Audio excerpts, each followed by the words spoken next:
بھیڑیا غصہ ہو گیا اور اللہ کی قدرت انسان کی زبان میں بولا تجھے شرم نہیں آتی؟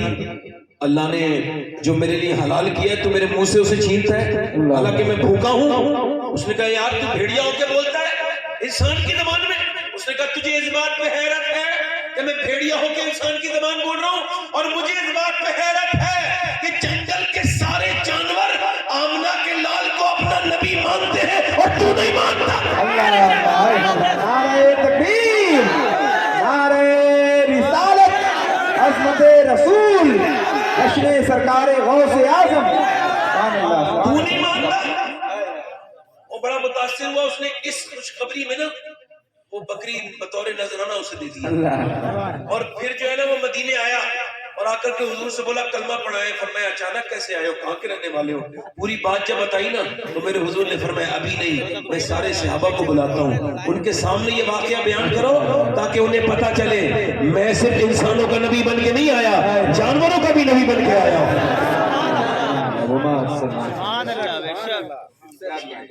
ابھی پرسوں ایک نعت خواہ کا وصال ہوا ہے، خالد حسین خالد، اور ان کے لیے دل سے دعائے حضور کی نعت پڑھتے تھے۔ میرے ویسے کوئی عمل میرے پاس ہے نہیں، مگر جتنے بھی ٹوٹے پھوٹے عمل ہیں پوری زندگی کے میں ان کی نظر کرتا ہوں۔ اللہ ان کی قبر میں آسانیاں پیدا کرے۔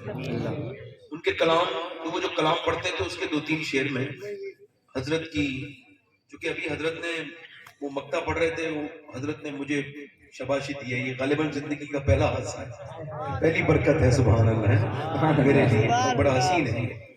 تو بڑی محبتیں حضرت تشریف فرمائے، میں حضرت کے ساتھ کئی دن سے 2 دن سے لگاتار بڑی برکتیں مل رہی ہیں اور بڑا علم میں اضافہ ہو رہا ہے۔ تو پڑھ دوں 2-3 شعر؟ ایسے تو میں نہیں سناؤں گا، آپ نے ذرا زور سے بولنا سبحان اللہ۔ کیا کہنے سبحان اللہ۔ اپنی رحمت کے سمندر میں اتر جانے دے، اپنی رحمت کے سمندر میں اتر جانے دے، اپنی رحمت، اپنی رحمت کے سمندر میں اتر جانے دے، بے ٹھکانہ بے ٹھکانہ ہو ازل سے مجھے گھر جانے دے، بے ٹھکانہ ہو ازل سے مجھے گھر جانے دے، سبحان اللہ۔ آگے بولے مجھے گھر جانے دے، پڑھے اپنی رحمت کے سمندر میں اتر جانے دے، اور سوئے بطحا مجھے لیے جاتی ہے ہوائے بطحا، سوئے طیبہ مجھے لیے جاتی ہے ہوائے بطحا، سوئے طیبہ مجھے لیے جاتی ہے ہوائے بطحا۔ اللہ اللہ، سوئے طیبہ لیے جاتی ہے۔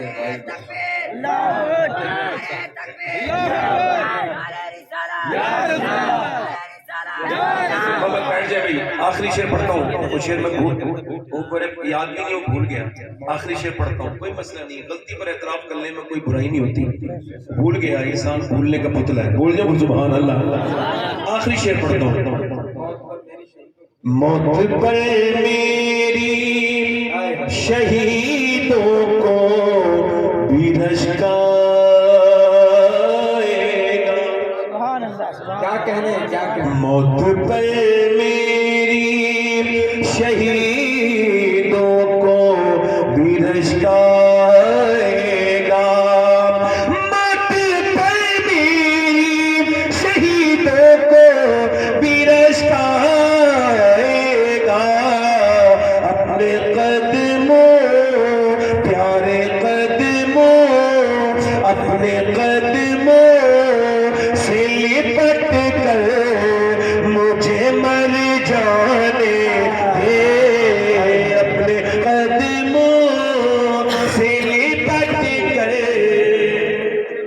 کر جانے دے.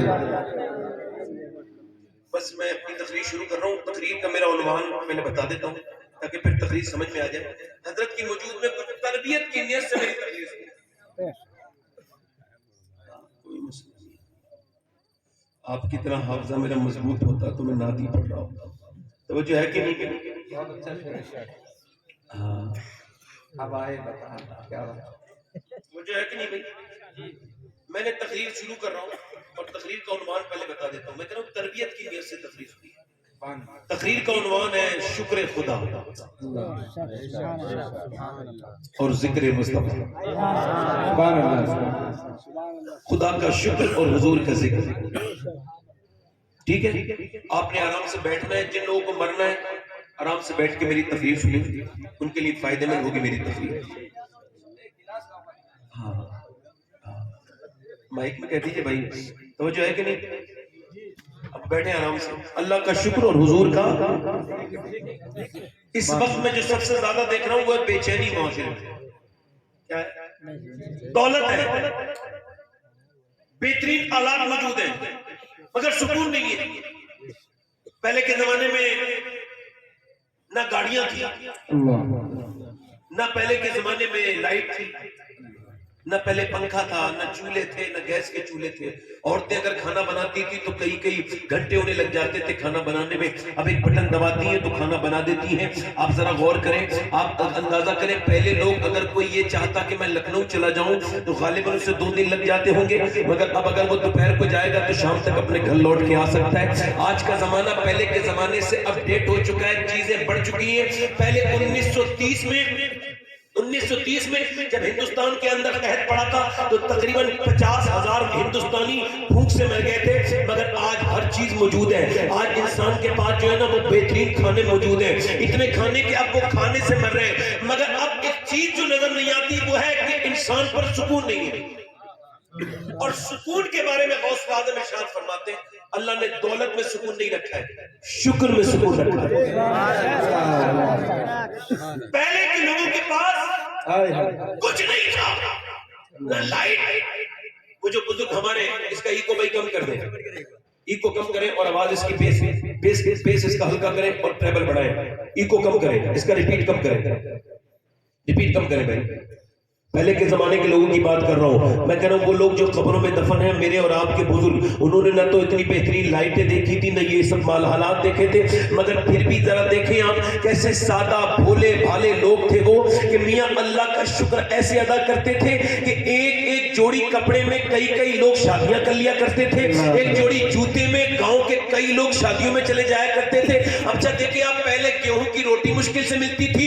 یہ سب پریشانیوں کے باوجود جب کوئی ان بزرگوں سے پوچھتا تھا ہمارے کیا حال ہے, تو ایسے دل ان کے تر تھے اللہ کے ذکر سے کہ وہ ہاتھ اٹھا کر کے کہتے تھے اللہ کا شکر ہے. مگر آج ساری نعمتیں انسان کے پاس موجود ہیں, پوچھو کیا حال ہے تو وہ روتا ہی رہتا ہے اور روتا ہی رہے گا. جو رو رہا ہے وہ روتا ہی رہے گا. جو شکر نہیں ادا کرے گا اس پر اللہ کی نعمتوں کا کبھی جو ہے وہ کھلے گی نہیں. اللہ کی نعمتیں یاد رکھیں اس بات کو. ایک مولانا صاحب سے میں نے پوچھا کیا حال ہے, تو وہ لگتے تھے مگر تھے نہیں مولانا. کوئی ضروری تھوڑی ہر لگنے والا آدمی مولانا ہی ہو. میں نے ان سے پوچھا کیا حال ہے, کہنے لگے ٹھیک ہوں, کٹ رہا ہوں, کٹ رہی ہے, کاٹ رہا ہوں, بس اللہ کا شکر ہے چل رہا ہے. میں نے کہا اتنی لمبی ناشکری کی فہرست پڑھنی تھی تو یہ تم نے آخر میں اللہ کا نام کیوں لیا. مومن کے بارے میں اللہ کے رسول فرماتے ہیں کہ مومن سے جب کوئی پوچھے تو وہ یہ نہیں کہتا کیا ہو رہا ہے, یہ ہو رہا ہے اور چونکہ پرنتو کنتو نہیں, بلکہ میرے آقا فرماتے ہیں مومن سے جب کوئی پوچھے کیا حال ہے تو وہ کہتا ہے ہر حال میں اللہ کا شکر ہے.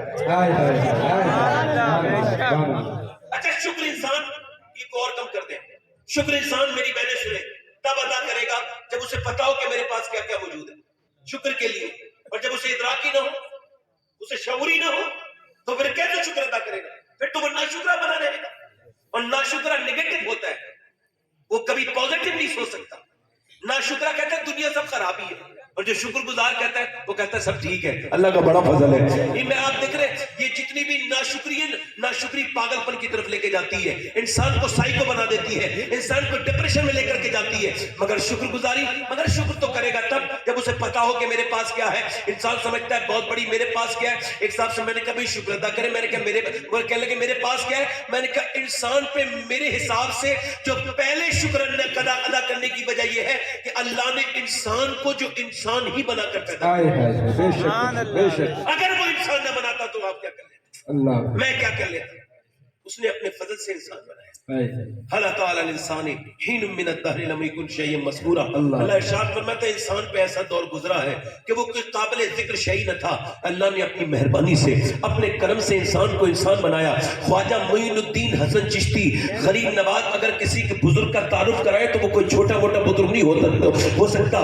حضرت بایزید بستامی کے بارے میں خواجہ غریب نواز ارشاد فرماتے ہیں کہ جب ہم روتے ہیں نا تو ہماری آنکھوں سے صرف آنسو نکلتے ہیں، مگر جب بایزید روتے تھے تو ان کی آنکھوں سے صرف آنسو نہیں نکلتے تھے بلکہ ان کی آنکھوں سے خون نکلنے لگتا تھا۔ اللہ اکبر۔ حضرت بایزید بستامی کے بارے میں دوسرے ہندوستان کے بڑے بزرگ حضرت علی بن عثمان حجویری داتا لاہوری ارشاد فرماتے ہیں کہ بایزید بستامی نے اپنی پوری زندگی میں کبھی خربوزہ نہیں کھایا۔ کسی نے پوچھا خربوزہ کھانا تو سنت ہے، آپ خربوزہ کیوں نہیں کھاتے ہیں؟ آپ فرمانے لگے اس وجہ سے نہیں کھاتا ہوں کہ مجھے پتا تو ہے کہ سنت ہے مگر یہ پتا نہیں خربوزے کو کس طرف سے کاٹ کے کھانا سنت ہے، اس وجہ سے میں خربوزہ نہیں کھاتا۔ امام غزالی لکھا ان کا ایک غلام تھا، اس کا نام تھا زید۔ آپ اس سے روز پوچھتے تھے ناشتے میں تیرا نام کیا ہے؟ وہ کہتا تھا میرا نام زید ہے۔ ایک دن، دو دن، تین دن، ایک سال، دو سال، تین سال، 4 سال، 10 سال، 15 سال، 20 سال لگاتار پوچھتے رہے تیرا نام، وہ کہتا تھا زید۔ 20 سال کے بعد بولا حضور میں بوڑھا ہو گیا بتاتے بتاتے، میرا نام زید ہے۔ 3 لفظوں کا نام، کیا آپ کا حافظہ اتنا کمزور ہوا ہے کہ آپ کو میرا نام یاد نہیں رہتا؟ تو بایزید رونے لگے، فرمانے لگے بات یہ مجھے جو محمد کا نام یاد ہو گیا ہے نا اب مجھے کوئی دوسرا نام یاد ہوتا ہی نہیں ہے۔ یہی دیوانہ پن بروز قیامت کام آتا ہے، کسی کا نام لوں لیکن نبی کا نام آتا ہے۔ بایزید گزر کے جا رہے تھے، راستے سے چلتے چلتے ایک کتے نے بھوکا تو رونے لگے، پھر دوسرے دن بھی روئے، پھر تیسرے دن بھی روئے۔ روز گزرتے تھے، 1 ہفتے لگاتار کتے نے بھوکا اور آپ رونے لگے۔ مرید آپ کے ایک دن بولے کہ حضور یہ کتا آپ سے کیا کہتا ہے؟ آپ اللہ کے ولی ہم سمجھ نہیں پاتے، یہ کتا آپ سے کیا کہہ دیتا ہے جو یہ آپ روتے ہیں؟ آپ فرمانے لگے جب میں اس کے پاس سے گزرتا ہوں تو کتا مجھ سے یہ کہتا ہے بایزید یہ بتا تیری ایسی کون سی نیکی تھی جو اللہ نے تجھے انسان بنا دیا اور میرا ایسا کون سا گناہ تھا جو میں کتا بنا دیا؟ اللہ اللہ اللہ، اس نے انسان بنایا۔ انسان بنا کے اگر چھوڑ دیتا تو انسان اور پتھر جہنم کا ایندھن ہے۔ پھر اس نے فضل کیا، مسلمان بنا دیا، اور مسلمان بنانے کے بعد اس کا کرم رکا نہیں۔ بولو تو صحیح سبحان اللہ۔ بہرحال آپ نے کوئی عرضی داخل نہیں کی، آپ نے کوئی گزارش تو نہیں کی تھی، آپ کو اور مجھے تو پتہ بھی نہیں تھا کہ کہاں ہیں ہم تو زمانے تک بے شعور تھے، ہمیں کیا پتہ شعور کا کسے کہتے ہیں۔ نہ ہم نے کوئی عرضی لکھی نہ کوئی گزارش کی اس رحمان الرحیم سے، مگر اس کا کرم دیکھیے کہ 12 نبیوں نے کہا تھا اے اللہ نبی نہ بنا، اپنے حبیب کا امتی بنا دے، مگر میری خوش قسمتی میں تیرا امتی فضل رب العلا۔ اور کیا چاہیے مل گئے مصطفیٰ، اور کیا چاہیے بھر کے جھولی میری میرے سرکار نے مسکرا کر کہا اور کیا چاہیے۔ لوگ کہتے خالی ہاتھ آئے تھے خالی ہاتھ جائیں گے، تو ان سے کہہ دینا آپ آئے ہوں گے خالی ہاتھ، آپ جائیں گے خالی ہاتھ، نہ تو ہم خالی ہاتھ آئے تھے نہ انشاءاللہ جائیں گے۔ آئے تھے تو نبی کا دامن ہاتھ میں تھا اور جب جائیں گے تو انشاءاللہ نبی کا دامن ہاتھ میں تھا۔ نعرہ تکبیر، نعرہ رسالت، جشن سرکار غوث اعظم واحدی کانفرنس۔ اللہ نے ہمیں حضور کا امتی بنایا۔ سبحان اللہ، سبحان اللہ۔ کیا بنایا بولو؟ ذرا بولو کیا بنایا، جلدی بولو کیا بنایا؟ حضور کا امتی بنایا۔ کیا بنایا بولو؟ حضور کا امتی بنایا۔ اور امتیوں میں کتنے فرقے ہیں؟ اللہ اللہ، کتنے گستاخ ہیں، کیا کہتے کتنے بدتمیز ہیں۔